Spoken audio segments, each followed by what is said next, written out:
রান্নাঘরে চলে এসেছি। দেখো, এসেই দেখতে পেলাম পুঁই শাক আর পটল, বেগুন এইসব রয়েছে। তো বেগুনগুলো কিন্তু খুব সুন্দর পেয়েছে। দেখো, এখন এত সুন্দর বেগুন পাওয়া যায় না। এই দেখো, বেশ এখনও তো গরম চলছেই, প্রচুর গরম, তার মধ্যেই সুন্দর বেগুন পাওয়া গেছে। বেগুন ভাজা করব, পুঁই শাক চচ্চড়ি করব। তো এইসব পুঁই শাকের চচ্চড়ি দিয়ে ভাত খেতে আমার ভীষণ ভালো লাগে। আমাদের বাড়ি সবাই পুঁই শাক পছন্দ করে।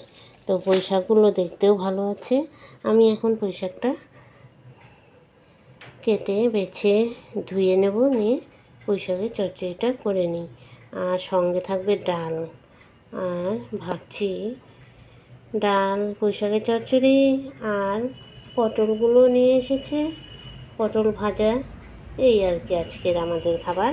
তো চলো বন্ধুরা, আমি পুঁই শাকগুলো কেটে নিয়ে আসি।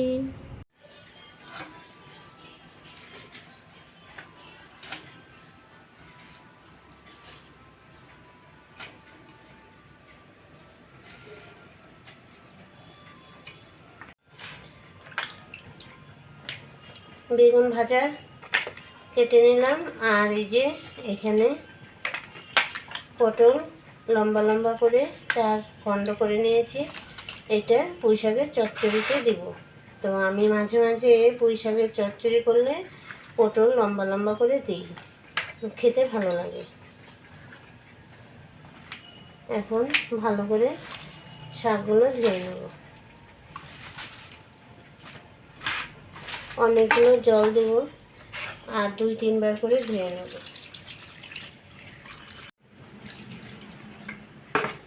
ভাবছিলাম যে কলের পাড়ে শাকগুলো ধুয়ে নিয়ে আসি। এখন দেখি কলের পাড়ে রোদ, এত রোদ উঠেছে, কলের পাড়ে যাওয়ার পরিস্থিতি নেই। সেই জন্য ঘরেই বালতিতে করে জল নিয়ে এসে ধুয়ে নিচ্ছি। শাকসবজি বেশি করে না ধুলে খেতে ইচ্ছে করে না। তো এই দেখো, দেখো বন্ধুরা, আমার মাখা মাখা করে সর্ষে কাঁচা লঙ্কা দিয়ে পুঁই শাকের চচ্চড়ি রান্না করে নামিয়ে নিলাম। আর রান্নাটা তোমাদের সঙ্গে শেয়ার করে নিই। আজকে প্রচুর রোদ উঠেছে, গরমে ভালোও লাগছে না, রান্নাঘরে বসে থাকতে ইচ্ছে করছে না। সেই জন্য আজকে রান্নাটা শেয়ার করলাম না। তো চচ্চড়িটা কিন্তু ভীষণ ভালো হয়েছে।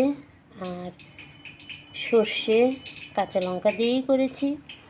2-4টে রসুন থেতো করে ফোড়নে দিয়ে দিয়েছি। তো খেতে কিন্তু ভালো লাগে। আর পটল দিয়েছি 2-4টে, একটু বেশি হওয়ার জন্যই। পুঁই শাকটা ভালো ছিল। তো চলো বন্ধুরা, আমার পুঁই শাকের চচ্চড়িটা রান্না হয়ে গেছে, সঙ্গে আছে ডাল আর বেগুন ভাজা। এই তো আজকের খাবার। আর ভিডিওটা আমি এখানে রাখছি, বেশি বড় করছি না। তোমরা ভালো থেকো, সুস্থ থেকো আর আমার সাথে থেকো। আজকের মতো টাটা।